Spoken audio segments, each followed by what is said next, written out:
E nós queremos agora ouvir a sua palavra através da exposição das Escrituras. Por isso, eu queria que você abrisse a sua Bíblia e a mantivesse aberta no livro de Salmos, capítulo de número 121, Salmos, capítulo de número 121, e diz assim o texto sagrado: Elevo os olhos para os montes, de onde me virá o socorro? O meu socorro vem do Senhor, que fez os céus e a terra. Ele não permitirá que os teus pés vacilem, não dormitará aquele que te guarda. É certo que não dormita, nem dorme o guarda de Israel. O Senhor é quem te guarda. O Senhor é a tua sombra à tua direita. De dia não te molestará o sol, nem de noite a lua. O Senhor te guardará de todo mal. Guardará a tua alma. O Senhor guardará a tua saída e a tua entrada, desde agora para sempre. Pai, nós estamos na sua presença, Pai, e vamos agora, meu Deus, expor a tua palavra de acordo com aquilo que o Senhor colocou no nosso coração, ó Pai. E queremos que o Senhor, através do teu Santo Espírito, possa vir agora e transmitir esta palavra ao coração de todos aqueles que nos ouvem nesta noite, ó Pai. Senhor, nós te pedimos, ó Pai, em nome de Jesus, que o ladrão da semente seja colocado para fora, Pai. Que o Senhor não permita, meu Deus, que distrações externas possam agora, meu Deus, roubar a atenção daqueles que te ouvem, para que todo o nosso pensamento e o nosso coração esteja cativo à tua palavra, em nome de Jesus. Amém. Os salmos de 120 até o salmo de número 134, eles compreendem uma coleção que são chamados de cânticos de romagem ou cânticos de peregrinação.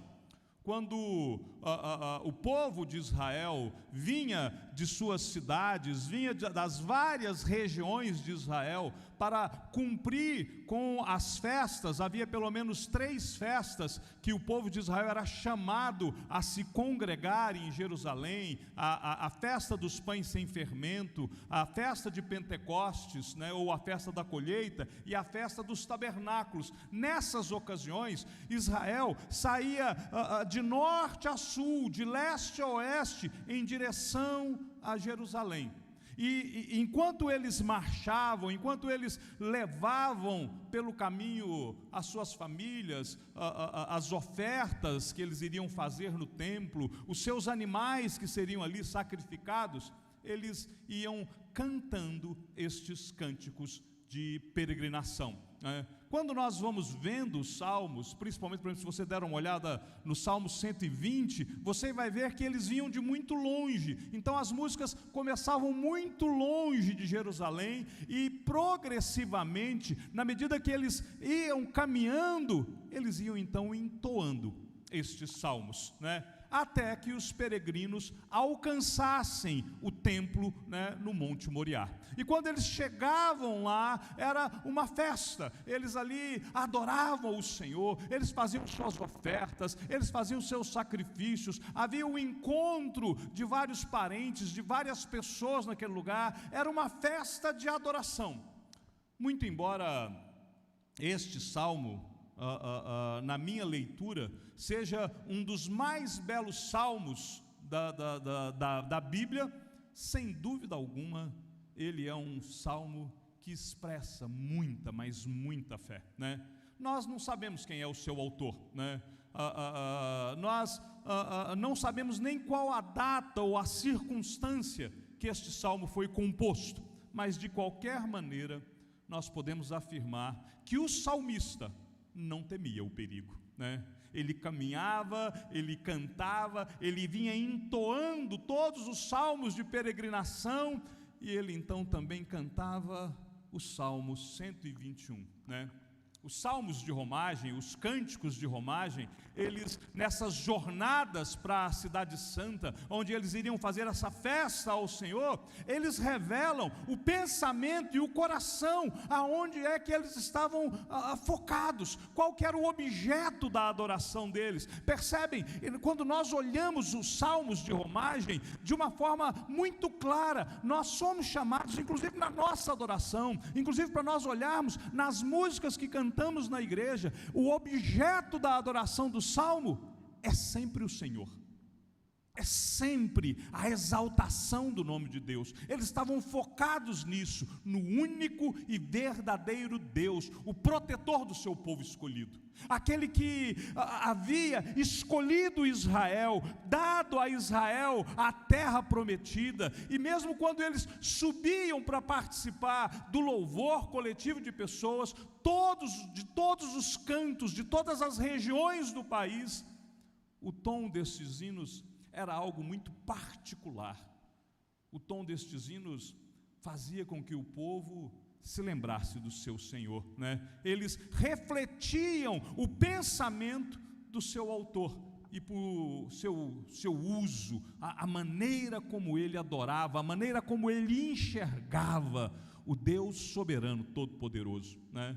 Fazer uma leitura dos salmos de romagem, do 120 até o salmo 134, é uma expressão de adoração, né? E cada adorador, nessa caminhada, ele olhava para Jerusalém, né? E dá para a gente imaginar, né? Quando você pega, por exemplo, um mapa, né? Você consegue imaginar, por exemplo, os adoradores da tribo de Dan, né? Que caminhavam para o sul, saíam do extremo norte e vinham descendo para o sul, enxergando de longe o monte do templo, né? Enxergando de longe o monte aonde se assentava Jerusalém, e eles vinham entoando este hino, né? Ou as famílias que saíam do sul de Judá e caminhavam agora em direção ao norte, andando e olhando para o norte. E quando eles viam Jerusalém, quando eles enxergavam o monte Sião, aonde estava Jerusalém, quando eles olhavam ali, eles então poderiam cantar este salmo. Eles poderiam então olhar e falar: elevo os meus olhos para o monte, né? Talvez eles, saindo de suas casas, né? Talvez saíam ali com o coração apertado, por causa dos problemas do dia a dia, por causa das lutas do dia a dia, né? Por causa das injustiças da vida. Ou quem sabe, eles começavam aquela caminhada, talvez até meio pesarosos. Havia muita dificuldade na caminhada, e eles deveriam levar suas famílias, seus filhos, as crianças, né? Deveriam levar os seus animais, deveriam levar as ofertas de cereais, deveriam levar tudo aquilo que eles iriam usar durante aquele tempo. E era uma bagagem muito grande, era um sacrifício, né? Se já não bastasse tudo isso, toda essa a dificuldade da caminhada, né? Eles sabiam que enfrentariam perigos pelo caminho, porque essas festas eram conhecidas. Então, salteadores ficavam já em determinadas regiões para poder assaltar aquela caravana, fazer um arrastão. A maldade, a malignidade não é algo do nosso tempo, já havia naquele tempo. Talvez eles saíam de casas meio que contristados, a caminhada vai ser difícil, né? E as palavras, né, do salmo vinham trazer conforto ao seu coração. Mas nós também somos assim. Às vezes nós ficamos com o coração pesado. Às vezes as circunstâncias da vida também nos deixam com o coração pesado. Às vezes as injustiças da vida, eles nos deixam com o coração pesado. Talvez, depois de mais de um ano de isolamento social entre idas e vindas, né? Mas sempre com o temor de uma contaminação, né? Ou talvez pelo luto de que durante esse período você perdeu alguém, ou você ter passado nesse período por esta enfermidade tão terrível, e você chega aqui e fala: Senhor, está tão difícil. Nós somos assim.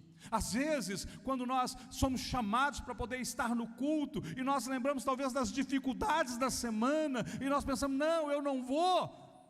Mas aí a gente acaba fazendo uma força e vai. E aí quando a gente chega, o Senhor fala ao nosso coração, o Senhor se revela a nós, Ele traz esta alegria a nós, e é isso que acontece na vida deste salmista, né? Por isso, o salmista, ele começa com uma pergunta, né? E essa pergunta, ela vai ser respondida nos versos posteriores. O salmista pergunta: de onde me virá o socorro? Mas na própria pergunta, ele já traz a resposta: o meu socorro vem do Senhor, né? A linguagem que talvez para nós tenha uma certa dificuldade, se você olhar aí no verso de número 1, eleva os olhos para os montes, né? Para nós talvez não faça muito sentido, né? Principalmente se você não conhece Israel, não conhece aquela região, como eu não conheço, né? Mas é algo típico do povo hebreu, né? Sabemos que naquela época, apesar de Deus, de o Senhor ser o único e verdadeiro Deus de Israel, havia muita idolatria, havia muito paganismo, havia adoradores de Baal, de Astarote, de Milcom, havia adoradores para toda sorte de deuses. E esses adoradores, eles iam construindo os seus altares de adoração no alto dos montes. Portanto, na caminhada, o salmista, ele ia contemplando no alto dos montes esses altares de idolatria, esses altares de feitiçaria, e ele sabia que tudo aquilo entristecia o coração do Senhor. Então ele elevava os seus olhos para os montes durante a caminhada, e ele ia vendo estes altares que eram contrários ao Senhor, né? Aonde eram queimados incensos, aonde era feito sacrifícios até de crianças. Moloque, né? Era um deus que ficava no alto de um monte, um falso deus que tinha os seus braços levemente inclinados, e alguns pais traziam os seus filhos em sacrifício a Moloque, colocava sobre os braços de tal forma que a criança rolava até o ventre de Moloque, aonde havia uma fornalha. Era muito disso que era a visão do salmista na caminhada, né? Mas quando o salmista ia se aproximando de Jerusalém, ele podia ver no alto o templo. Ele via o templo do Senhor, ele via a cidade santa, ele via o local aonde Deus havia ordenado, e que a presença dele constantemente estaria ali na arca. Então ele eleva os olhos para os diversos montes. Nos outros montes ele via idolatria, mas quando ele enxergava o monte Sião, o monte Moriá, ele enxergava o templo. E é por isso que ele faz essa pergunta: eleva os olhos para os montes, todos os montes aonde tem altares de idolatria, o monte aonde está o templo do Senhor, de onde me virá o socorro?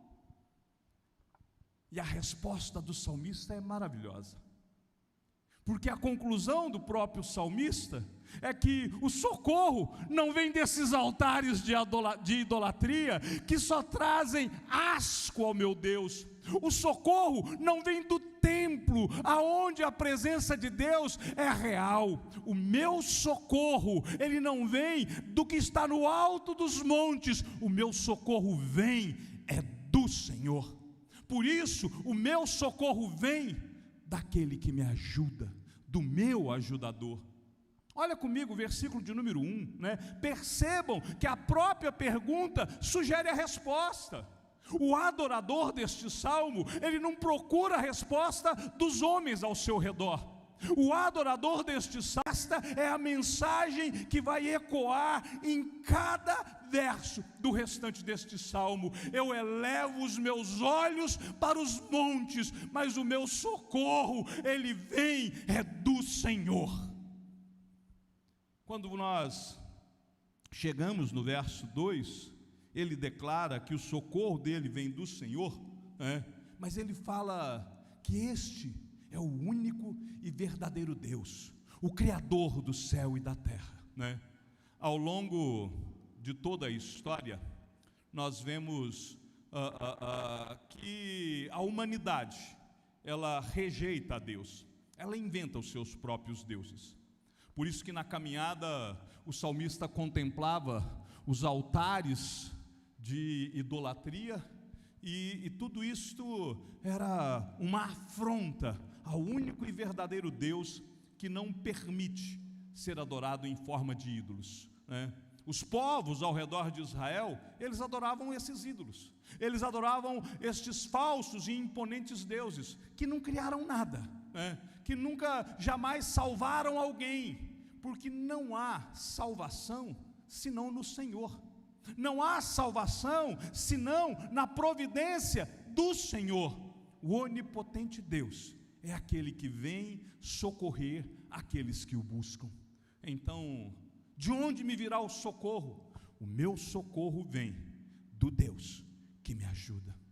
E aí nós seguimos no Salmo, e aí nós vamos ver nos versos 3 e 4, que o salmista diz que o socorro vem do Deus que é o seu guardião, Perceba no versículo de número 3, o salmista diz: Ele não permitirá que os teus pés vacilem, Naquela caminhada não devia ser muito difícil, torcer o tornozelo, ou mesmo cair, sofrer uma fratura, Eram caminhos perigosos, Mas o salmista, ele caminhava na certeza de que era o Senhor quem firmava os seus passos, O salmista caminhava com a certeza de que o Senhor estava preocupado para que os seus pés não resvalassem, Se você continuar ainda no versículo de número 3, você vai ver que o salmista declara que não dormitará aquele que te guarda.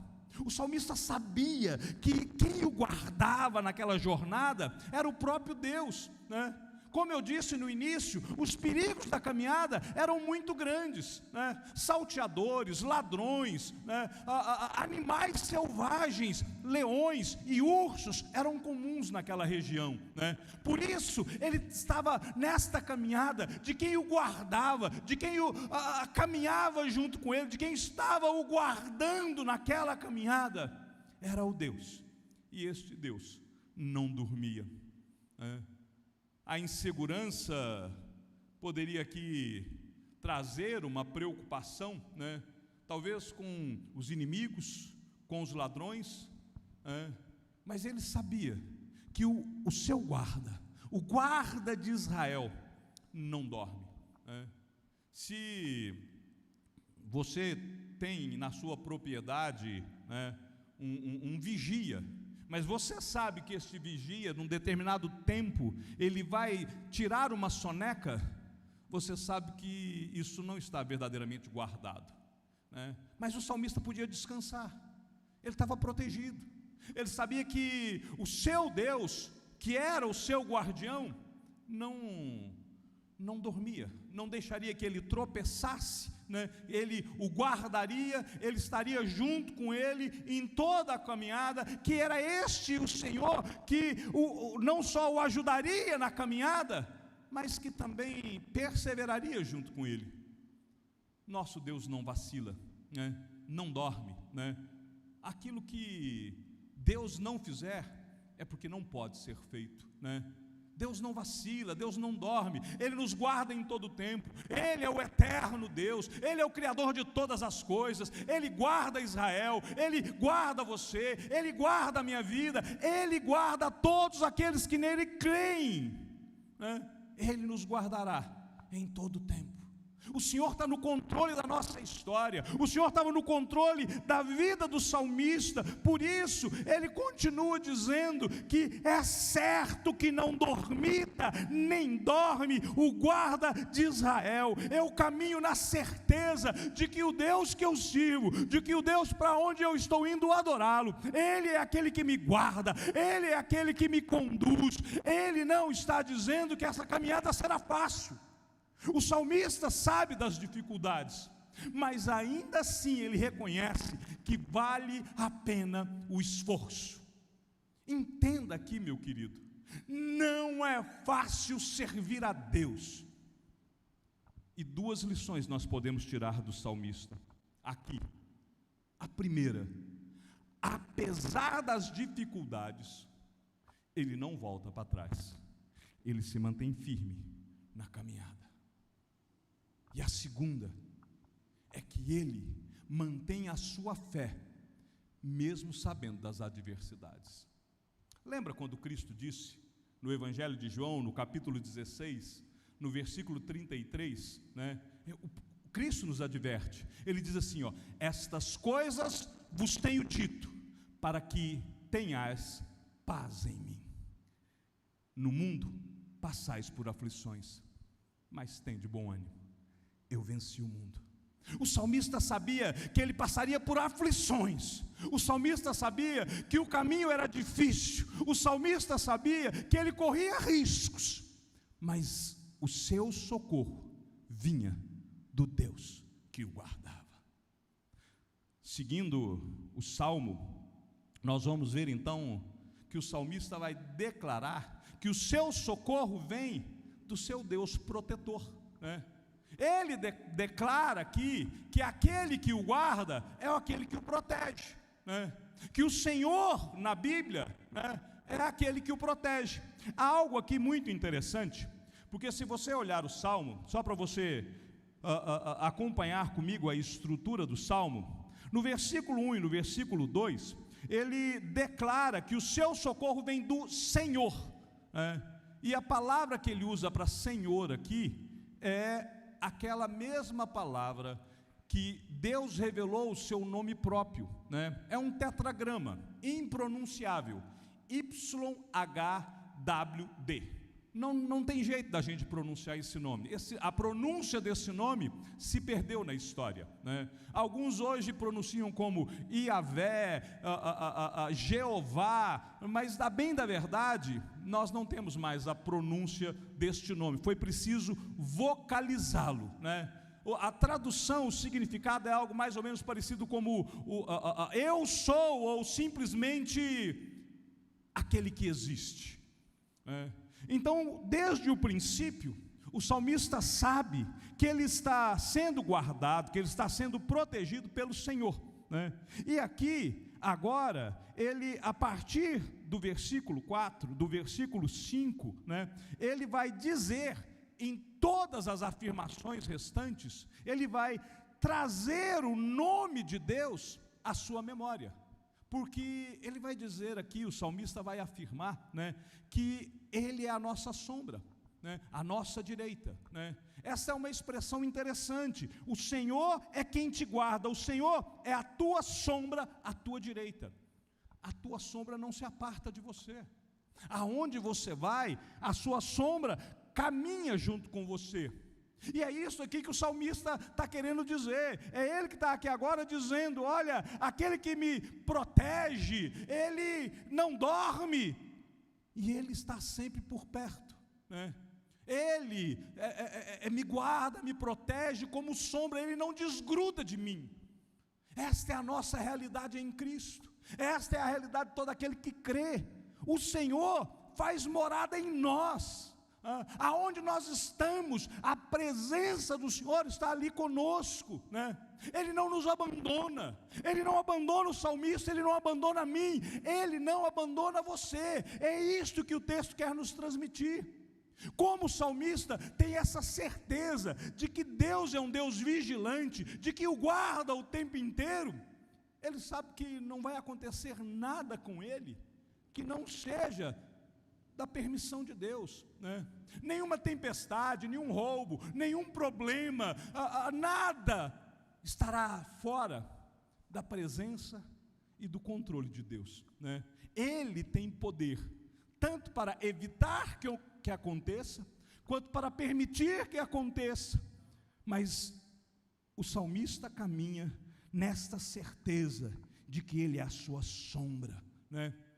É interessante porque séculos depois deste salmo, o apóstolo Paulo, ele mostra essa mesma confiança na proteção divina, né, que é oferecida por Jesus ao seu povo, quando lá em Romanos Paulo diz: porque eu estou bem certo de que nem a morte, nem a vida, nem os anjos, nem os principados, nem as coisas do presente, nem do porvir, nem os poderes, nem a altura, nem a profundidade, nem qualquer outra criatura poderá separar-nos do amor de Deus que está em Cristo Jesus, nosso Senhor. Eleva os olhos para os montes, de onde virá o meu socorro? O meu socorro vem do meu Deus, que é o meu protetor, né?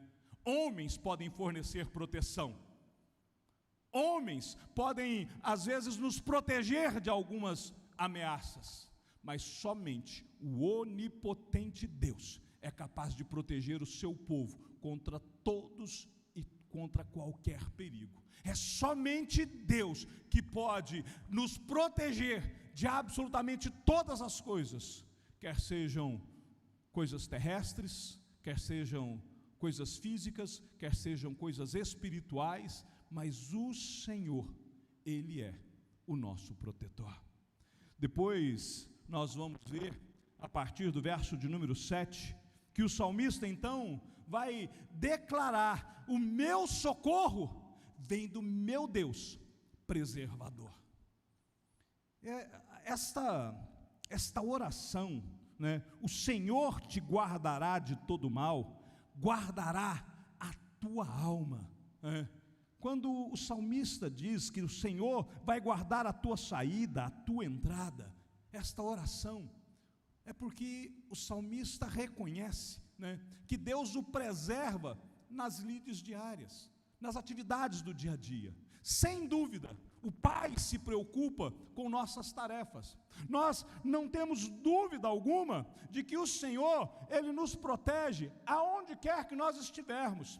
Esteja aonde estivermos, aconteça o que acontecer, o nosso Deus, Ele é o nosso socorro, é porque Ele é o nosso Deus preservador, né?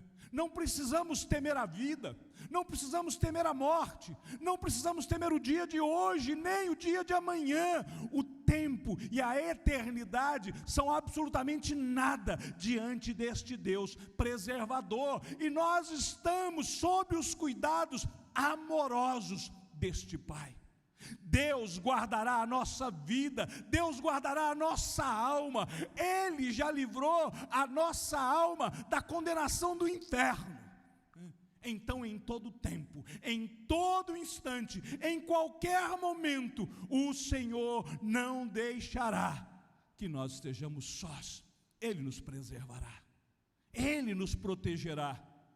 O Senhor, com a sua graça, Ele tem o poder de transformar as coisas que às vezes nós consideramos más em coisas boas. Olha para a vida de José, vendido como escravo pelos seus irmãos, preso depois na casa de Potifar, levado para Faraó, mas colocado sobre a gerência de todo o Egito, para preservar o seu povo, para preservar a sua casa. Aquele que foi extremamente humilhado, termina os seus dias absolutamente honrado, porque Deus é aquele que preserva o seu povo. Deus é capaz de proteger os seus fiéis de todo tipo de ameaça, e em todos os momentos da vida. Pastor, essa pandemia, eu estou com medo. Deus é o seu preservador, é Ele que preserva a sua vida, é Ele que preserva a sua história. Como diz aqui no final do verso de número 8, né? A confiança do servo de Deus não se limita a nenhum momento. O Senhor guardará a tua saída e a tua entrada, desde agora e para sempre. Essa é a nossa confiança. Não está limitada a um momento. A preservação de Deus sobre nós é agora, é amanhã, é depois, é até a volta de Jesus. Nada nem ninguém nos arrebata da mão do Senhor.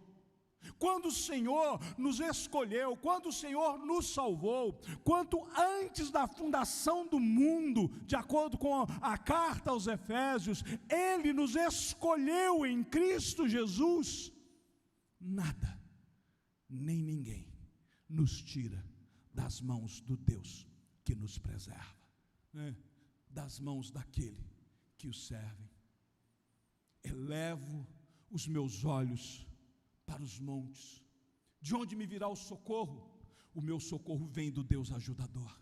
O meu socorro vem do Deus que é guardião. O meu socorro vem do Deus que é protetor. O meu socorro vem do Deus que é preservador. Vocês se lembram, quando eu comecei esta exposição, eu disse que este salmo estava na coleção dos cânticos de romagem ou cânticos de peregrinação? Pois bem, nós também somos peregrinos. Quando os judeus saíam de suas casas e iam para Jerusalém para prestar culto ao Senhor, essas datas, elas eram aguardadas com muita euforia. Eles tinham todo o prazer de estar na casa do Senhor, né? Tanto que nos cânticos de romagem, o salmista declara: alegrei-me quando me disseram, vamos à casa do Senhor, né? Nós também somos peregrinos, né? E também aguardamos com euforia o dia da chegada do nosso Senhor, o nosso Salvador, Jesus Cristo. O salmista, na sua caminhada, ele diz que elevava os olhos para os montes, e ele enxergava diversos montes na sua caminhada, né? Mas nós, quando na nossa caminhada fazemos como o salmista e elevamos os nossos olhos para os montes, os nossos olhos não estão nos mesmos montes que o salmista via. Os nossos olhos não estão no Hermon, não estão no Monte Moriá, não estão no Monte Sião. Os nossos olhos estão num outro monte, o Calvário. É no Calvário de onde virá o nosso socorro. É no Calvário aonde Jesus Cristo morreu por nós e se entregou por nós. Foi no Calvário aonde o Senhor foi o nosso socorro, né? Por isso nós podemos contemplar em Jesus Cristo nosso socorro. Quando Jesus veio ao mundo, né, Ele foi o meu Deus ajudador, porque Ele me fez perceber que temos um Deus que se importa e que me ajuda. Quando Jesus desenvolveu o seu ministério sobre a terra, né, Ele transmitiu ensinamentos aos seus apóstolos, que foram registrados nas Escrituras, né? E estes ensinamentos, eles guardam a minha caminhada para poder eu aprender e obedecer todas as coisas. Então, Ele é o meu Deus guardião, porque Ele me deu a sua palavra. Quando Jesus morreu na cruz, Ele protegeu a minha alma, Ele livrou-me da condenação do inferno. Então Ele é o meu socorro, é o meu Deus protetor. Quando Cristo ressuscitou e subiu aos céus e está à direita de Deus Pai, Ele continua sendo o meu Deus preservador, porque Ele me deu um consolador que caminha junto comigo, que me consola, que me conforta, que me convence do pecado, da justiça e do juízo, para preservar a minha alma e para que eu possa perseverar até elevo os meus olhos para o monte. De onde virá o meu socorro? O meu socorro vem daquilo que Cristo fez no Calvário. Jesus Cristo, Ele é o nosso ajudador. Foi através do seu sangue precioso é que agora nós temos ousadia para adentrarmos no Santo dos Santos. Elevo os meus olhos para os montes. De onde virá o meu socorro? O meu socorro vem de Jesus, o meu Deus guardião. É aquele que me guarda pelo poder de Deus, mediante a fé, para a salvação que foi preparada até o último dia. Elevo os meus olhos para os montes. De onde virá o meu socorro? O meu socorro vem de Jesus, o meu Deus protetor. Aquele que nasceu de Deus, é Deus quem o guarda, e o maligno não lhe toca. Elevo os meus olhos para os montes. De onde virá o meu socorro? O meu socorro vem de Jesus, o meu protetor, porque eu estou plenamente certo de que nada, nem ninguém pode me arrebatar das mãos daquele que me salvou, das mãos daquele que se entregou por mim na cruz. Ele, Jesus Cristo, é o meu ajudador, é o meu guardião, é o meu protetor, é o meu preservador, é o meu Deus Todo-Poderoso, em quem nós podemos confiar. Que Deus abençoe a sua vida desde agora e para sempre.